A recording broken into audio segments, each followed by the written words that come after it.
নামটা ভেতরে ভেতরে সবাই আন্দাজ করতে পারলেও ফিক্সিং এর মতো স্পর্শকাতর ইস্যুতে কেউই উচ্চারণ করছিলেন না।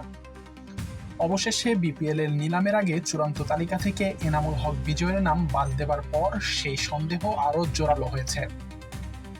ফিক্সিং এর অভিযুক্ত খেলোয়াড়দের নিলামে রাখা হবে না এই সিদ্ধান্ত জানানোর পর বাদ পড়া খেলোয়াড়রাই যে সেই অভিযুক্ত খেলোয়াড় তা মোটামুটি নিশ্চিত হওয়া গেল। এনামুল হক বিজয়ের নামটা আগে থেকেই শোনা গেলেও কিছুটা অবাক করেছে সেই তালিকায় জাতীয় দলের সাবেক অলরাউন্ডার মোসাদ্দেক হোসেন সৈকতের নাম আসাটা।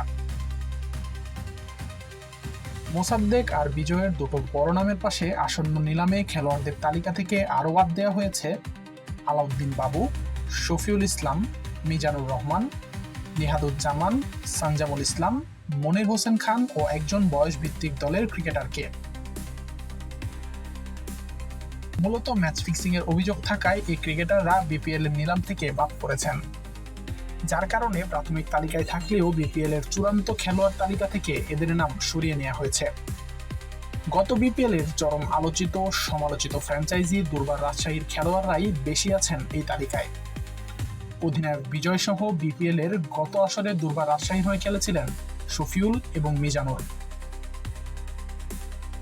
নিলামের তালিকা প্রকাশ্যে আসার পরে স্পষ্ট হয়ে যায় এই ৯ ক্রিকেটারের বিরুদ্ধেই ফিক্সিং এর অভিযোগে তদন্ত চলছে এবং জাতীয় গণমাধ্যমগুলোর সূত্র মতে বেশিরভাগ ক্রিকেটারের বিরুদ্ধে আছে সুনির্দিষ্ট অভিযোগ, আর তা প্রমাণিত হবার পথেও আছে। তাই বিজয়, মোসাদ্দেকদের মতো ঘরোয়া ক্রিকেটের বড় নামদের বিরুদ্ধে এই অভিযোগ প্রমাণিত হলে বড়সড় শাস্তির মুখোমুখি হতে যাচ্ছেন তারা। আশিকুর রহমান শান্ত, ডি স্পোর্টস।